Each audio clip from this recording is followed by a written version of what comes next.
Fala galera, sejam todos bem-vindos a mais um Papo Empreendedor Podcast. Nosso podcast que a gente fala sobre gestão, empreendedorismo, comportamento e sobre o dia a dia de quem está nas trincheiras, jogando empreendedorismo brasileiro.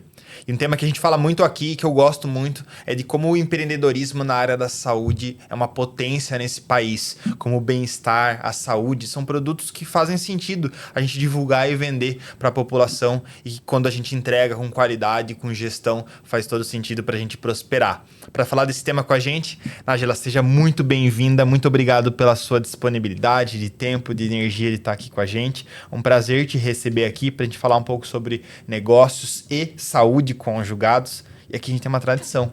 Quem se apresenta é o nosso convidado. Então sinta-se em casa com a nossa audiência, com o nosso público. Se apresenta, fala um pouquinho quem é você, um pouquinho da sua história e daquilo que você faz. Muito obrigada. Obrigada eu, Felipe. É um prazer estar aqui também compartilhando um pouquinho da minha história, de todo esse meu crescimento, né, na área da saúde, do empreendedorismo também. Eu sou cirurgia dentista, eu estou formada há 8 anos. E quando eu fui para odontologia, eu nem imaginava que um dia eu fosse trabalhar com o que eu trabalho hoje, que é com harmonização facial. Desde muito nova, eu sempre pensava em fazer odontologia. Não tenho ninguém da minha família que é dentista, mas eu tive uma influência muito forte da minha odontopediatra. Então, eu me identificava muito, né, com a maneira que ela cuidava dos pacientes, com carinho, com afeto. E para criança isso é muito importante, né? Com a clínica dela, com a diferenciação da clínica. Então, eu saía do consultório dela e eu chegava em casa para os meus pais falando que eu ia ser dentista. E eu me pegava muitas vezes brincando com os meus pais que eu era dentista deles. E daí para frente eu nunca mais tive nenhuma outra opção de prestar nenhum outro tipo de faculdade, né? Eu sempre amei a odontologia, saí do terceiro colegial, prestei São Leopoldo Mandique em Campinas. Passei e já fui direto para a faculdade. Então, entrei na São Leopoldo com 17 anos, 17 para 18 anos. Me formei, tinha 21 anos, e eu sempre fui muito curiosa, sempre gostei de estudar. E aí, na época da faculdade, eu pensava muito em ir para a área de bucomaxilo, né? Fazia parte de cirurgia, de trauma, sempre gostei muito da parte cirúrgica. Porém, durante a faculdade eu fui aprofundando mais e pensando que talvez não era o estilo de vida que eu gostaria de ter. Porque a gente sabe que essa parte de bucomaxilo, de trauma, é quase uma vida de médico, né? Você não tem muito horário, se acontece uma cirurgia, você está de plantão. Então, eu como mulher, querendo construir família e tudo mais, eu pensei que talvez essa não fosse realmente a vida que eu queria ter para o futuro, sabe? E aí eu tava naquela fase, né, de transição, me formei, voltei para minha cidade, uma cidade do interior de 70 mil habitantes. E agora? Como que eu vou fazer para me diferenciar no mercado? O que eu vou buscar, né? Qual área que eu vou seguir? E aí, de uma maneira, assim, muito despretensiosa, eu entrei num site da APCD, que é a Associação de Dentistas de Araraquara, que é uma cidade bem próxima à minha. E eu falei, bom, vamos lá, vou ver quais cursos eu vou ter pro ano que vem, porque eu tinha acabado de me formar em odontologia, ainda estava esperando, né, formatura, colação de grau e tudo mais. E aí eu entrei e eu vi que ia ter um curso de toxina e preenchedores básicos. E aí eu cheguei pro meu pai e falei assim, pai, quero fazer esse curso. Posso ir? Era na semana seguinte já. Ele falou assim, imagina, filha, você tá ficando louca? Você tá numa cidade de 70 mil habitantes, imagina, há quase 8 anos. Nem se falava em procedimento estético quase, né? E ainda mais dentista realizando procedimento estético. Então, meu pai falou assim, imagina, filha, você tá ficando louca? A gente tá numa cidade super pequena.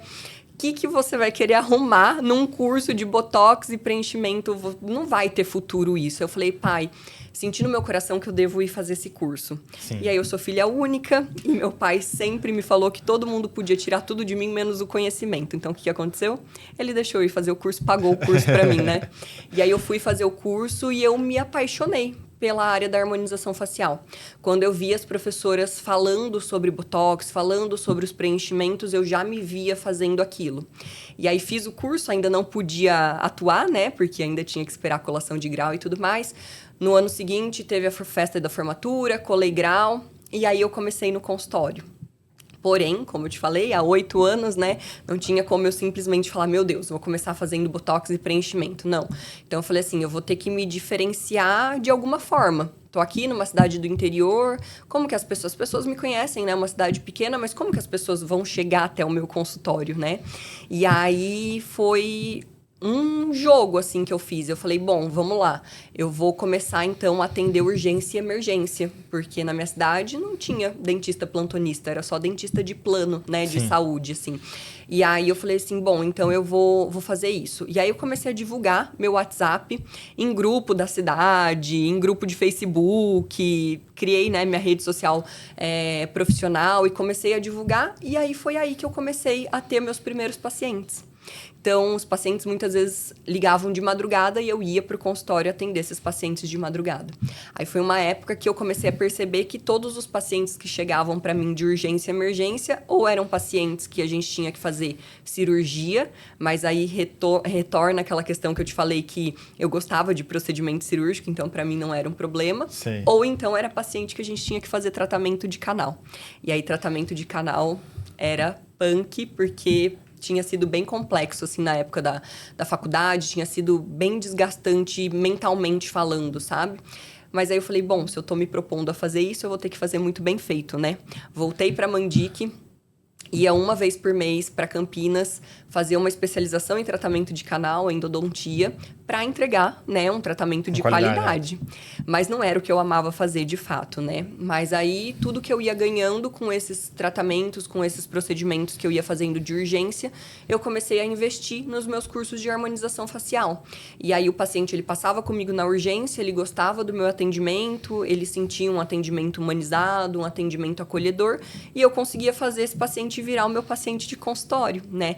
Então, aí eu comecei a ter um fluxo de pacientes, a agenda começou a ficar mais movimentada, eu comecei a ter um retorno financeiro rápido, e aí eu usava tudo isso que eu estava ganhando para investir de fato no que eu gostava, que era a harmonização facial. Nesse meio tempo, eu já comecei a fazer alguns procedimentos mais básicos, e aí eu ia investindo cada vez mais em cursos, né? Então, aí eu fui fazendo diversos cursos, tanto lá para o interior, quanto aqui para São Paulo, fiz cursos já fora do estado também, fora do Brasil, e aí eu fui investindo, e aí conforme a demanda foi aumentando na área da harmonização, aí eu falei, bom, não dá para ser bom em tudo, né?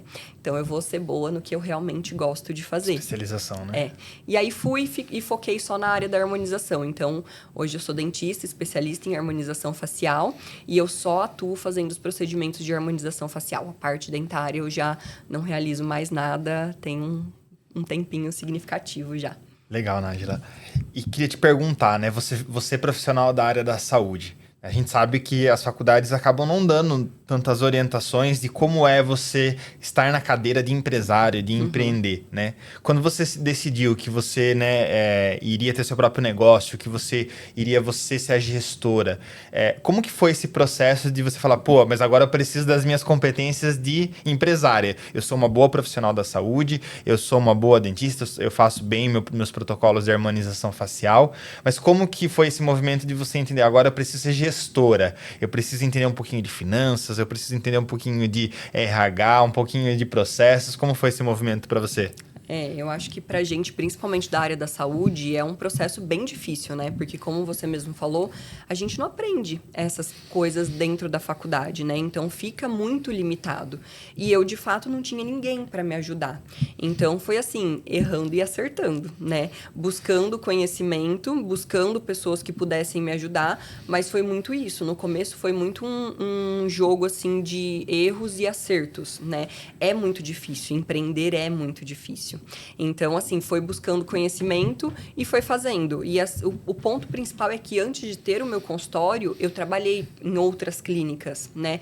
E a gente percebe o quanto é difícil lidar também com pessoas, né? Então, muitas coisas que eu queria fazer do meu jeito, com a minha visão de um atendimento mais humanizado, acolhedor, trazendo diferenciação, trazendo experiência para os meus pacientes, eu não conseguia fazer na clínica de outros profissionais. Então, eu falei, não, ou eu vou empreender e abrir o meu próprio negócio, ou eu vou sempre ficar limitada a esse pensamento pequeno. principalmente, como eu te falei, morando numa cidade de 70 mil habitantes, né? Muitos profissionais que atuam lá já são profissionais mais antigos e que não têm essa visão mais moderna do negócio, sabe? Então eu falei, não, ou eu vou abrir meu negócio ou eu vou ficar limitada a isso. E aí eu nunca gostei de limitações. Então eu fui realmente em busca, mas é um processo, né? É bem desafiador pra gente. Legal. E como que você vê essa questão do uso da experiência do cliente na área da saúde? Porque, né, vamos analisar o mercado, né? A gente tem aí diversos profissionais de diversas áreas, né? Sim. E as pessoas não compram mais um produto ou um serviço no final do dia. Elas compram muito a experiência. Você falou um pouquinho do atendimento humanizado. Eu não sei se hoje se ainda existe pessoas com medo do barulhinho da cadeira do dentista. Sim. Existe? Sim. Eu nunca tive esse medo. Nunca tive medo de agulha, então acho que é por isso que eu não acompanho o mercado. Mas tem pessoas que têm pavor, por exemplo, do barulho do motorzinho lá do dentista. Como que você vê o uso dessa estratégia de experiência do cliente para performar nos negócios e construir uma carteira sólida de clientes? É que eu penso assim, que hoje é exatamente isso que você falou. As pessoas, elas não compram só um produto, né? Elas compram a experiência como um todo. E o que eu vejo cada vez mais forte é que as pessoas, elas realmente se conectam com as pessoas e com as histórias. Então, por exemplo, a minha rede social, obviamente que é uma rede social profissional, mas ali eu não compartilho só a Nájila doutora, mas eu compartilho a Nájila pessoa. E isso faz eu me conectar muito com os meus pacientes, sabe? E às vezes são besteiras, que pra gente são besteiras, mas que pras pessoas que acompanham a gente não, porque elas se conectam com isso, né? Então, eu gosto muito de compartilhar a minha rotina. E durante o atendimento, eu acho que o primordial é o paciente entender que o profissional que está ali na frente dele, ele está ali para buscar realmente ajudar nas queixas, nas dores que esse paciente tem, sabe? O que eu recebo muito de relato dentro do consultório é que muitas vezes os pacientes, eles falam, passei em outro profissional e esse profissional, ele não me explicou o que seria feito, ele não me explicou as necessidades, ele só me sentou ali na cadeira, fez uns procedimentos que no fim eu não sabia se o roxinho que ficou era normal, se o inchaço que ficou era normal, se ia desinchar ou se não ia. Então, acho que tudo isso conta como uma experiência, sabe? Eu acho que a experiência, ela vai muito além só de uma clínica bonita, ela vai muito além só do cafezinho gostoso. Eu acho que tem que realmente ter esse atendimento mais humanizado, a pessoa tem que entender que você está ali de fato para ajudar, né? Então, é isso que a gente trabalha dentro da minha clínica hoje, sabe? É todo um contexto. Eu acho que as coisas, elas vão se somando e vão se potencializando. Então, a gente tem uma clínica muito bonita, um café muito gostoso, mas a nossa equipe, ela é um time totalmente alinhado para conversar com o paciente, para realmente explicar o que o paciente está buscando, para ter uma venda e um pós-venda muito alinhado, né, para o paciente entender que ele tem ali toda essa equipe para dar assistência no que ele precisar. A minha consulta não é simplesmente uma consulta, a gente toma um café juntos, a gente bate um papo, eu entendo o que o paciente está buscando, a gente alinha as expectativas, né, que é muito importante. Hoje tem muito paciente que tem muito medo também da questão do investimento nos procedimentos de harmonização facial. Mas o mais interessante é quando o profissional, ele consegue entender as limitações desse paciente, muitas vezes com o resultado que o paciente está buscando, muitas vezes com o investimento que o paciente não pode fazer todo de uma vez. Essa e a gente questão do alinhamento de expectativa, ela é muito importante, né? Porque quando a gente compra estética, existe o meu desejo de comprar uma expectativa e, de fato, aquilo que está disponível para ser feito com base em questões não sob controle do profissional, que é muito importante ter clareza, né? E essa comunicação, ela é bem importante. Você trouxe um exemplo legal, que a questão da conexão com a sua vida pessoal, né? A gente brinca que quando a gente pensava no médico, no dentista lá atrás, né, 15, 20 anos atrás, era uma relação de hierarquia, onde o médico, o dentista, ele era o cara e eu era só o Felipe, né? E hoje mudou essa relação, graças à conectividade. Então, quando eu chego no seu consultório, provavelmente eu já sei alguma coisa da sua vida pessoal, eu já te conheço, eu acho que eu sou seu amigo porque eu te conheço nas redes sociais, porque eu te sigo, e muitas das vezes eu já fui buscar sobre o procedimento que eu quero fazer. Então, eu já fui lá buscar sobre os efeitos do Botox, sobre quais são os cuidados, sobre quanto tempo vai durar, inclusive. Você acha que essa relação paciente-dentista, paciente-médico, profissional da saúde, essa mudança de comportamento, ela afeta diretamente o negócio? Eu acho que sem dúvidas, com certeza. Eu acho que antigamente tinha muito isso, essa questão da hierarquia, né? Então, o médico, o dentista, o profissional, ele estava naquele patamar acima e o paciente, ele só era o paciente, né? Eu acho que isso hoje vem mudando cada vez mais e até isso influencia muitas vezes na questão da venda, porque o que eu vejo, hoje eu tenho turmas de mentorias também, né? E o que eu vejo é que a maioria dos profissionais não sabe vender. E muitas vezes não sabe vender porque tem até essa questão da ligação com a questão do dinheiro, que muitas vezes era uma crença, né? Que se tinha que o médico, que o dentista, ele não poderia falar diretamente sobre dinheiro, sobre o financeiro com o paciente, por exemplo. E eu percebo que muitos profissionais perdem, inclusive, vendas justamente por conta disso. Às vezes por não querer passar o valor para o paciente, aí redireciona esse paciente para uma outra pessoa de financeiro que vai passar o valor. Nesse meio tempo, às vezes o paciente ele já perdeu o desejo ou fica alguma dúvida que essa pessoa não vai saber Esse explicar. financeiro não vai saber explicar tecnicamente aquele produto, aquele serviço. Exatamente. E você puxou um gancho legal. A gente tem uma... A gente não, né? O mercado às vezes tem uma crença de que o profissional da saúde, ele não pode ver o paciente como cliente, e ele é um cliente, de fato, né? Sim. Que ele precisa sempre estar... você está ajudando ele, né? Aquela crença do bom samaritano. E que, na verdade, a gente está fazendo uma troca comercial, onde eu entrego o meu investimento financeiro e eu tenho um benefício em troca. Como que você vê esse movimento da gente olhar para a clínica como um negócio mesmo, que ela precisa performar, ele precisa dar lucro, ele precisa ter venda, ele precisa ter política comercial. Obviamente, não estou falando aqui de venda a qualquer custo. Lógico. Não estou falando da gente enganar nosso cliente para fazer uma compra, né? E, infelizmente, existe uma camada do mercado de estética que acaba utilizando estratégias fraudulentas. Mas como que você vê esse processo de entender que, ok, meu negócio vai dar lucro e tá tudo certo, isso é muito bom, e eu não sou o vilão da história. Sim. Eu acho que, primeiro de tudo, a gente tem que ter a ética, né? Eu acho que a ética, ela entra também nesse quesito de que a gente vai indicar o que realmente esse paciente precisa, né? A minha linha de trabalho é principalmente focada nos procedimentos full face. O que seria isso? A gente trabalhar o rosto do paciente como um todo, associando botox, associando os preenchimentos de ácido hialurônico, bioestimulador quando necessário, tecnologias.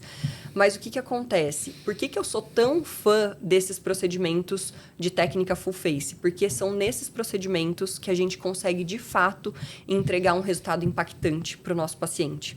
Um resultado que realmente vai impactar a vida dele, sabe? E é exatamente isso que eu percebo. Muitas pacientes, elas chegam na clínica vestidas de uma forma, elas chegam não usando maquiagem, muitas vezes com a postura corcunda. Sim, tá... se escondendo. E quando a gente faz esse tipo de tratamento, que a gente realmente entrega essa beleza de volta para o rosto da paciente e a gente trata traumas e queixas que muitas vezes a paciente se olha no espelho e a primeira coisa que ela vê, a gente consegue florescer vidas realmente, sabe? E isso afeta não só as mulheres, como nesse exemplo que eu dei, mas, por exemplo, um homem empreendedor que... tem um negócio, que é vendedor. Se a gente fala, por exemplo, de um rosto mais infantilizado para esse homem, ele não vai passar a credibilidade que ele precisaria passar. Então, quando a gente faz esses tratamentos, a gente influencia diretamente na vida dessa pessoa como um todo. E a gente consegue realmente impactar essa vida, né? Mas eu acho que o primeiro de tudo é a ética. A gente só vai realmente entregar para esse paciente o que ele tem necessidade. Né? Uma venda mais verdadeira, né? Verdadeira, exatamente. Mas eu acho que essa questão, principalmente do financeiro, a gente tem que pensar muito no que o paciente busca. Obviamente que a gente tem que pensar no lucro do nosso negócio, mas muito do que o paciente busca e ser verdadeiro com ele, né? Quando a gente mostra o que realmente ele precisa, pode ser que muitas vezes ele não vá conseguir fazer todo o investimento de imediato, mas ele vai se programando e ele vai se organizando para voltar e ir fazendo esse tratamento, né? E aí eu acho que entra nessa questão, que antigamente era muito falado sobre o médico, o dentista, ele não pode falar sobre dinheiro, ele não pode passar valor, e muitas vezes a gente perde venda por conta disso, né? Porque a gente não explica para o paciente o que ele precisa, porque a gente muitas vezes tem crenças limitantes por trás, porque os tratamentos de estética, principalmente falando, são investimentos, né? A gente sabe que não são tratamentos baratos, são realmente investimentos, então muitas vezes tem crenças limitantes por trás ali desse médico, desse dentista, Então, uma coisa acaba puxando a outra. E muitas vezes é o que eu percebo, que os profissionais eles acabam perdendo venda por medo de falar sobre o preço, sobre o valor com esse paciente. E é interessante você trazer esse conceito de investimento em procedimento estético. Além de existir, obviamente, uma questão que o emocional reverbera no físico, o físico reverbera no emocional. Então, como você trouxe, se a mulher ela se sente mais bonita, se o homem ele se sente mais bonito, mais empoderado, mais presente, ele vai ter outros resultados, né? Sim. Gosto muito do Harvey Specter e ele fala lá na série, né, que você não tem uma segunda oportunidade de causar uma primeira boa impressão. E isso é real. Exatamente. Ah, mas eu discordo. Tá? Você pode discordar, mas é a realidade. Então, a gente entende que esse conceito que você trouxe, de fato, é um investimento. Porque eu tô cuidando, eu tô cuidando dos meus negócios, tô cuidando da minha vida, tô cuidando da minha saúde emocional. Então, faz sentido, né? Acho que a gente tem uma linha também, né, doutora, que muitas pessoas entendem, né, ou distorcem um cuidado com estética como se você fosse não se aceitar. Sim. Mas não tem nada a ver com isso. É você fazer um gerenciamento da sua aparência, da sua expectativa, né? Não sei como que você vê esse movimento do mercado em entender que estética é investimento, é importante, não é supérfluo, né? Eu acho que por muito tempo, principalmente os procedimentos injetáveis, né, botox, preenchimento, eles foram para uma linha que não são a linha que eu sou a favor, que era a linha do exagero. Muitas vezes pelo profissional querer ganhar cada vez mais com esse paciente e muitas vezes pelo paciente começar a ter uma visão distorcida, né, uma distorção de imagem. Eu quero mais, eu quero mais, eu quero mais e não ter aquele profissional para orientar e falar assim, ó, você tá vendo o que está acontecendo aqui? A gente já chegou no limite, a gente já está numa proporção ideal. Então, eu acho que casou muito isso. A distorção de imagem com essa questão dos profissionais, às vezes, não terem essa ética de serem reais e verdadeiros com os pacientes. Mas hoje, o que a gente percebe é que, inclusive, tiveram muitos famosos que começaram a remover seus procedimentos de harmonização facial, não remover toda a harmonização, mas remover os excessos, né? E quando a gente pensa nessa linha de naturalidade, que é a linha que eu sou a favor, os meus casos, eles são casos muito naturais, apesar muitas vezes da quantidade, né? Tem às vezes paciente que eu uso 20 ml de preenchimento, 25 ml de preenchimento, nem sempre tudo na mesma sessão, mas a gente precisa ir fazendo uma construção e a necessidade indicada para aquele rosto. Tanto que o meu método não é uma receita de bolo, porque não dá para eu fazer no seu rosto o que eu vou fazer no rosto dele e assim por diante, né? Então, a gente tem que olhar e entender o que está acontecendo no rosto desse paciente. Mas quando a gente segue essa linha e a gente entende o que causa dor, o que causa trauma nesse paciente, o que ele está buscando, qual que é a melhor versão dele, o que a gente consegue entregar frente a isso, o paciente, sim, ele se sente muito bem com os procedimentos de harmonização facial. Eu tive, inclusive, uma paciente uma vez que ela era bem novinha, ela tem acho que 15 anos, se não me engano, e a mãe dela levou ela para consulta porque ela sempre teve a queixa principal, o nariz. E, principalmente nessa era que a gente está vivendo, na escola, enfim, sofria muito bullying por conta disso. E aí, a mãe dela sempre falava assim, mas você não precisa, você já é linda, aquela visão de pai e mãe, né? Sim. Imagina, inclusive, numa adolescente, né? 15 anos de idade, o medo do procedimento. Até que um dia ela virou para a mãe dela e ela falou assim, mãe, você fala que eu não preciso, porque quando você se olha no espelho, você não olha para o seu nariz. Ele não te causa nenhum incômodo. Então, você não consegue entender que quando eu me olho, isso me causa uma dor. E foi aí que a mãe dela decidiu levar ela até a mim, porque a mãe já era minha paciente, né? E aí ela levou. E a gente fez, além do nariz, alguns outros procedimentos para complementar esse resultado. E ela ficou, assim, muito feliz. Ela se olhou no espelho e ela não parava de chorar. Assim como eu já tive pacientes super jovens também que já fizeram tratamento comigo e olharam para mim e falaram assim, Nájila, você salvou a minha vida.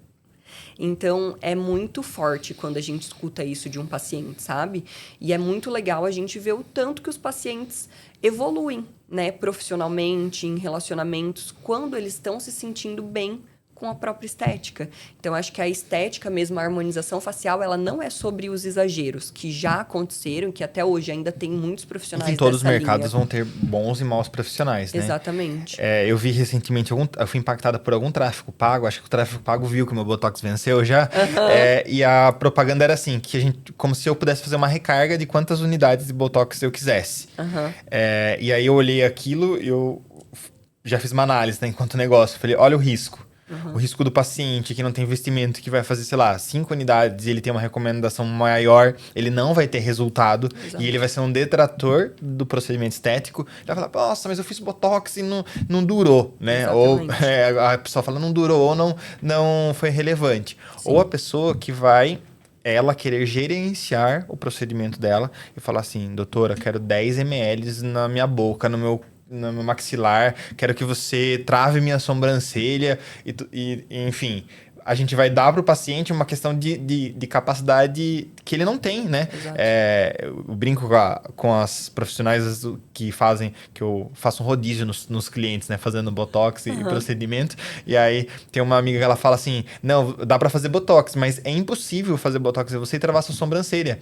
Porque você não pensa assim a sua sobrancelha, porque é uma característica do Felipe, que é hora que eu tô muito concentrado pensando, eu ergo uma sobrancelha. Então, esse é uma questão de adaptação à realidade do paciente. Se é uma característica do Felipe, a hora que ele tá pensativo, concentrado ou fazendo uma coisa importante, ele vai levantar a sobrancelha. Como que vai tirar essa sua característica? Né? E aí, puxando esse gancho, como que você vê esse processo do profissional fazer esse manejo psicológico no paciente? De repente o paciente chega lá e ele quer, eu quero sair, traz uma foto e fala, eu quero isso. Só que você sabe que não vai ser possível. Ainda que fazer isso seja muito lucrativo para você. Sim. Como que você vê o papel do profissional de fazer esse manejo? Eu acho que o profissional ele tem que ser exatamente o que eu havia te falado, muito realista, né? Eu acho que alinhar a expectativa com o paciente é o principal ponto. E assim, eu falo que tudo que é falado antes não vira uma desculpa depois, né? Boa. Então, por isso que na consulta, a consulta é o momento mais importante, porque é o momento que a gente vai entender o que esse paciente está buscando, o porquê que esse paciente está incomodado com isso, o que isso está trazendo de dor para esse paciente. A gente vai entender tudo que está por trás desse psicológico também, né? Então, eu acho que é alinhar as expectativas. E tem casos que são casos limitantes. Muitas vezes, para a gente entregar esse resultado para o paciente, ele precisa passar por um outro procedimento, que às vezes nem era o procedimento que ele estava desejando fazer. Então, ou ele se submete a esse outro procedimento, ou a gente vai ter uma limitação do tratamento. Por exemplo, ontem mesmo eu estava conversando com uma mentorada minha e ela enviou uma foto de uma paciente que ela tinha um acúmulo de papada, mas ao mesmo tempo ela queria a mandíbula definida. Como que a gente faz isso? É uma limitação do caso dessa paciente. Se ela tem um acúmulo de papada, ou ela passa por uma lipo de papada e remove esse acúmulo de gordura, esse acúmulo de flacidez, para depois a gente fazer o preenchimento da mandíbula e deixar esse rosto mais definido, ou então a paciente passa por um emagrecimento, ou então ela vai ter uma limitação do caso, entendeu? Então, acho que nesse ponto a gente tem que ser muito realista e alinhar as expectativas com o paciente. E entender exatamente o que está trazendo de incômodo e por que o paciente está buscando aquilo. Até entrando nesse tema que você falou, às vezes o paciente chega com essa foto e você não consegue entregar esse resultado.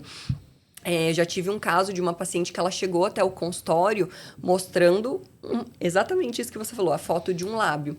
E quando a gente foi entender, ela só queria aquele lábio porque a amante do marido tinha aquele lábio. Olha que pesado. Sim.